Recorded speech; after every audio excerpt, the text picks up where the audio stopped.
শেখ হাসিনাকে ফিরিয়ে দেওয়ার বিষয়ে বাংলাদেশের সঙ্গে একসঙ্গে কাজ করবে ভারত সরকার, এমন মন্তব্য করেছেন দেশটির পররাষ্ট্র সচিব বিক্রম মিশ্রি। আওয়ামী লীগের সভাপতি ও সাবেক প্রধানমন্ত্রী শেখ হাসিনাকে ফেরত দেবেন ভারত। এ ঘটনা সম্পর্কে অবগত সূত্রের বরাত দিয়ে এই তথ্য জানিয়েছে ভারতীয় সংবাদ মাধ্যম ইকোনমিক টাইমস। একসময় নয়াদিল্লির মনোভাব ছিল বাংলাদেশে শেখ হাসিনা ও আওয়ামী লীগ ছাড়া কোনো নির্বাচন মানবে না তারা। সেই ভারতের এখন চেহারা পাল্টে গেছে। বাঘের মতো গর্জন করা দিল্লি আজ বিড়ালের মতো মিউ মিউ করছে। বেকায়দায় পড়ে নিজের ইজ্জত বাঁচাতে 180 ডিগ্রি অ্যাঙ্গেলে ঘুরে গেছে মোদির ভারত। যে শর্তে হাসিনাকে ফেরত দেবে ভারত, চাঞ্চল্যকর তথ্য দিল ভারতীয় মিডিয়া।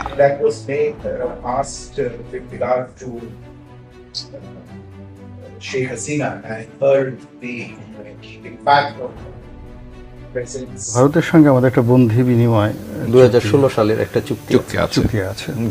তো সেক্ষেত্রে ভারত তাকে দিতে বাধ্য। তো তাকে আসলে ভারত থেকে আনা এই সরকারের জন্য ওয়ান-টুর বিষয়। এটা ভারতের আসলে কিছু করার নেই।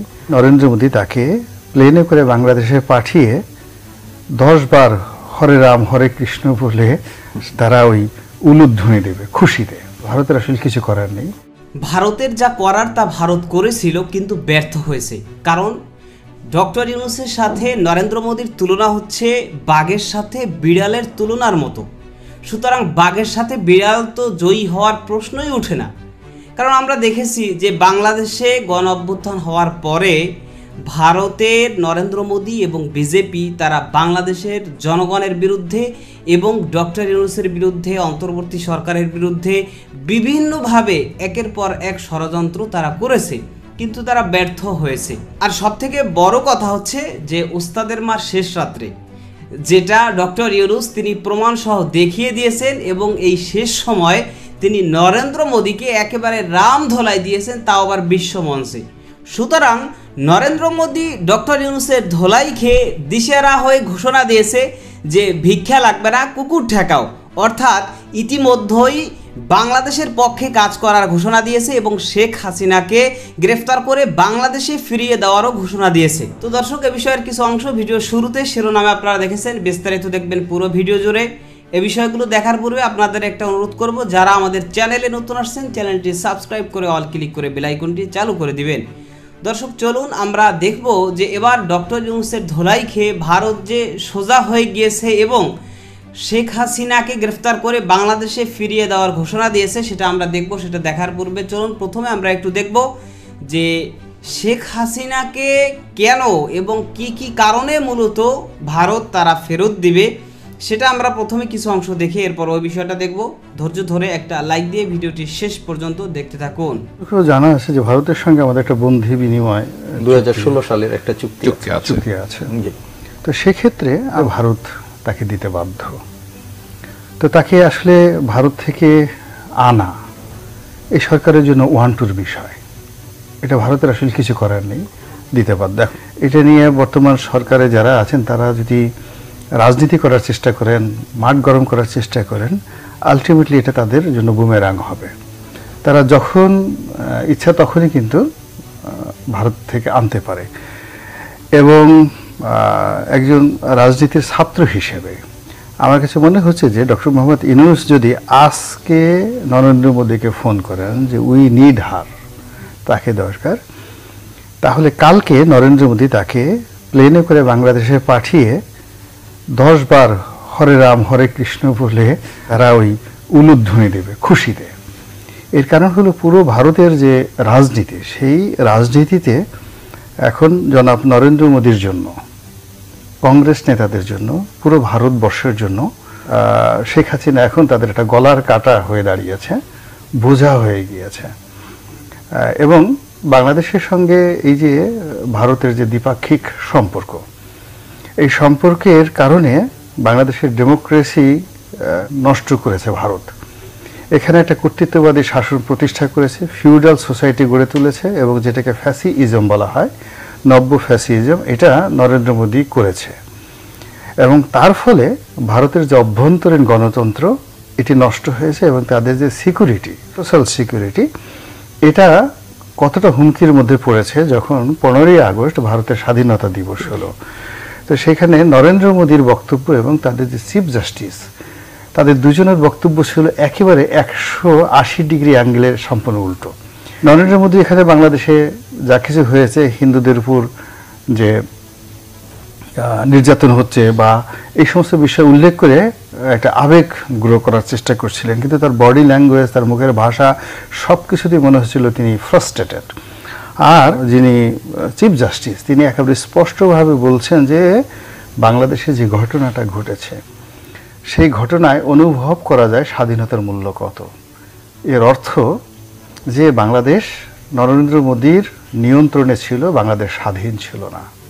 তো যখন বাংলাদেশ স্বাধীন না থাকে তখন সেখানে কি কি দুর্ঘটনা ঘটতে পারে এবং স্বাধীনতার আকাঙ্ক্ষায় মানুষ কি করতে পারে, এটি ভারত যদি এখনো পর্যন্ত না বোঝে এবং বাংলাদেশে যে ঘটনা ঘটেছে ওইরকম ইঙ্গিত দিয়ে, অর্থাৎ শেখ হাসিনার মতো যদি ওইরকম একটা কর্তৃত্ববাদী শাসন ভারতে প্রতিষ্ঠিত হয় এবং শেখ হাসিনার অনুরূপ চরিত্র যদি নরেন্দ্র মোদীর মধ্যে দেখা যায়, তাহলে বিশাল ভারত, সেখানে যদি বাংলাদেশের মতো ঘটনা ঘটে তাহলে ভারত অন্তত 40 থেকে 50টি ছোট ছোট ক্ষুদ্র রাষ্ট্রে বিভক্ত হয়ে যাবে। এবং এটার একটা ইন্ডিকেশন ওনাদের যে মাননীয় চিফ জাস্টিস একেবারে প্রধানমন্ত্রীর চোখে মুখের সামনে তিনি সেটা বলে দিয়েছেন। এটা ব্যাপকভাবে ভারতে কিন্তু যাকে আলোড়ন সৃষ্টি করেছে।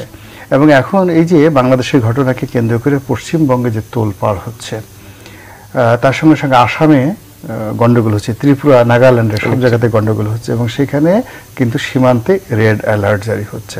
তো কাজেই শেখ হাসিনা এখন তাদের গলার কাটা, সেই গলার কাটাটা যদি ডক্টর ইউনূস ভারতের কাছ থেকে আনতে চান এবং বিনিময়ে যদি বলে যে আমরা শেখ হাসিনাকে নিয়ে আসবো, আমাদেরকে এই মুহূর্তে $20 বিলিয়ন দিতে হবে।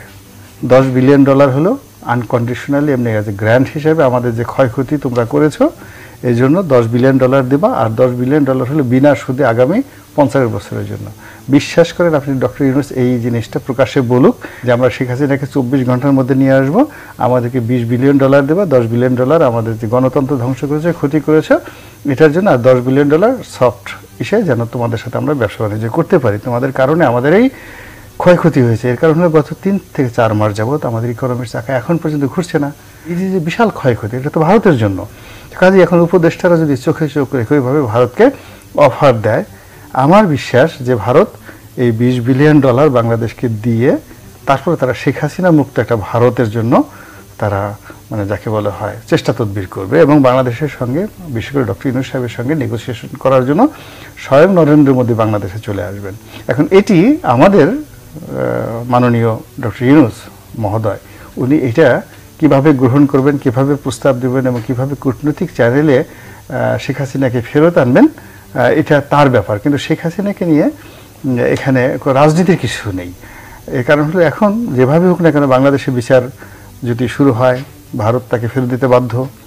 ইন্টারন্যাশনাল কোর্ট অফ জাস্টিসে যদি হেগে তার বিরুদ্ধে কোনো মামলা হয় এবং এটা খুব দ্রুত হয়ে যাবে এবং সেক্ষেত্রে তাকে ভারতকে যদি শেখ হাসিনাকে হস্তান্তর করতে হবে, তো হেগে যদি হস্তান্তর করতে হয় এটা ভারতের জন্য খুবই যাকে বলে ভারতীয় ডেমোক্রেসির জন্য এটা খুবই অবমাননাকর এবং অপমানজনক।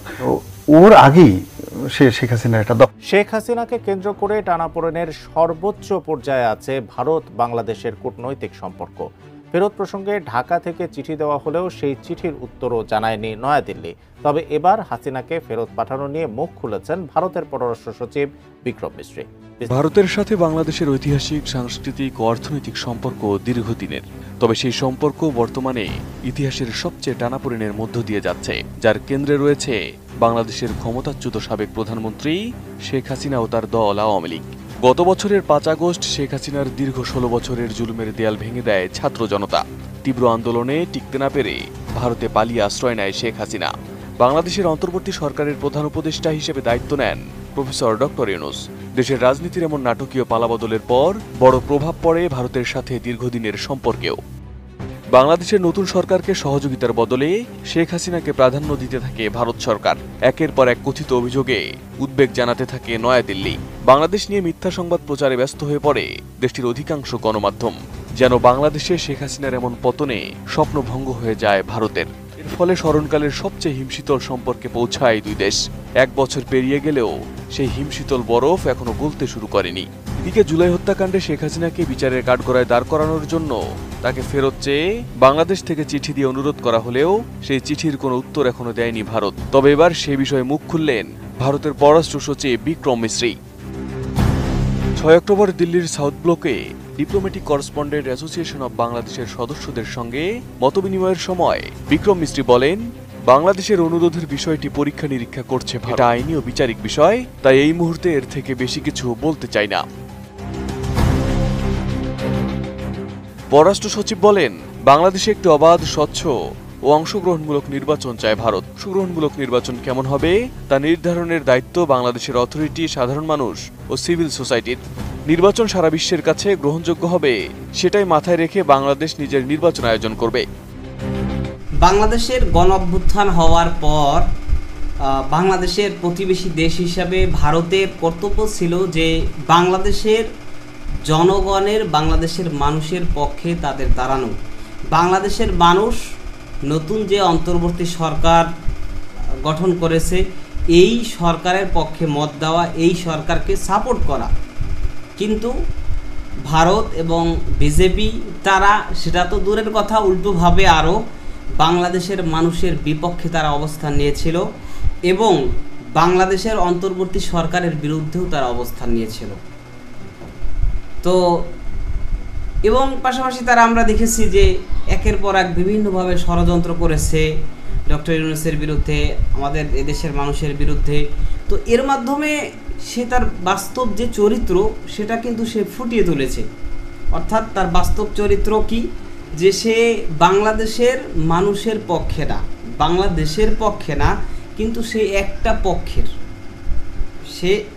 পক্ষের হয়ে দালালি করে এবং সে মূলত বাংলাদেশে আধিপত্য কায়েমের জন্যই, বাংলাদেশকে নিয়ন্ত্রণ করার জন্যই তাদের হয়ে কাজ করে এবং তাদেরকে সাপোর্ট করে। কিন্তু বাংলাদেশের কল্যাণ তারা চায় না, বাংলাদেশের মানুষের কল্যাণ তারা চায় না। সুতরাং বাংলাদেশের মানুষের যদি কল্যাণ না চায়, বাংলাদেশের কল্যাণ তারা যদি না চায়, তাহলে বাংলাদেশ এবং দেশের মানুষ তারা কেন ভারতের কল্যাণ চাইবে বা ভারতের সাথে সুসম্পর্ক রাখবে? এই কারণেই কিন্তু বাংলাদেশের মানুষ এবং বাংলাদেশের সরকার সকলেই এই ভারতের মানুষের থেকে বা ভারতের থেকে, বিশেষ করে নরেন্দ্র মোদী এবং বিজেপির সরকার, তো তাদের থেকে কিন্তু সকলেই মোটামুটি মুখ ফিরিয়ে নিয়েছিল। এবং যখন এদেশের মানুষ তাদের থেকে মুখ ফিরিয়ে নিয়েছে তখন দেখা গেছে যে এই নরেন্দ্র মোদী, বিজেপি এবং গোটা ভারত তারা নিজেরাই বিপদের মুখে পড়ে গিয়েছে।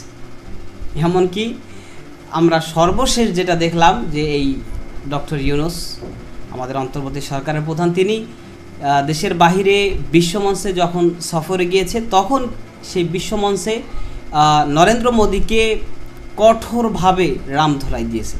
তো যে কারণেই কিন্তু সে রামধোলাই খেয়েই এবার এই নরেন্দ্র মোদী সে সোজা হয়েছে। সে এবার এক কথায় কেমন যেন মানে ইউটার্ন হয়ে গিয়েছে। সে যে ষড়যন্ত্রগুলো শুরু করেছিল এবং বাংলাদেশের বিরুদ্ধে যেইভাবে বিদ্বেষ শুরু করেছিল সব কিছু এখন বাদ দিয়ে এখন স্পষ্টভাবে বলতেছে যে ওই যে কথায় বলে না যে ভিক্ষা লাগবে না, কুত্তা ঠেকাও। আমাদের মানে গ্রাম অঞ্চলে এরকম বলে। তো ঠিক সেরকমভাবে আর কি এখন নরেন্দ্র মোদীর অবস্থাটাও সেরকম। তারা এখন স্পষ্টভাবে বলছে আমরা বাংলাদেশের মানুষের পক্ষে কাজ করতে চাই, আমরা বাংলাদেশের পক্ষে কাজ করতে চাই, বাংলাদেশের মানুষ যেভাবে নির্বাচন করবে আমরা সেটাই মানতে চাই। আমরা নির্দিষ্ট কোনো গণ্ডি বা নির্দিষ্ট কোনো বিষয় বা নির্দিষ্ট কোনো কিছু আমরা বাংলাদেশের উপর চাপিয়ে দিতে চাই না। এক কথায় আমরা ভালো হয়ে গেছি, আমরা মার খেয়ে ধোলাই খেয়ে আমরা ভালো হয়ে গেছি। তো এরকম একটা অবস্থা হয়ে গিয়েছে।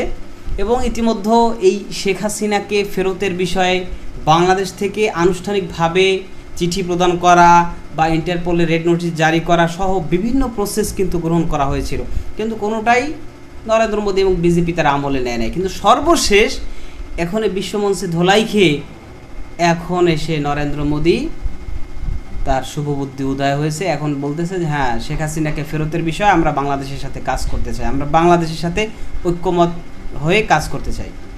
তো যাই হোক দর্শক, যে বিষয়গুলো দেখলেন সে সম্পর্কে আপনাদের মতামত কি সেটা জানাবেন। ভালো থাকবেন, সুস্থ থাকবেন। দেখা হবে নতুন কোনো ভিডিওতে, কথা হবে নতুন কোনো বিষয়। আজকে পর্যন্তই। আসসালামু আলাইকুম রহমতুল্লাহ।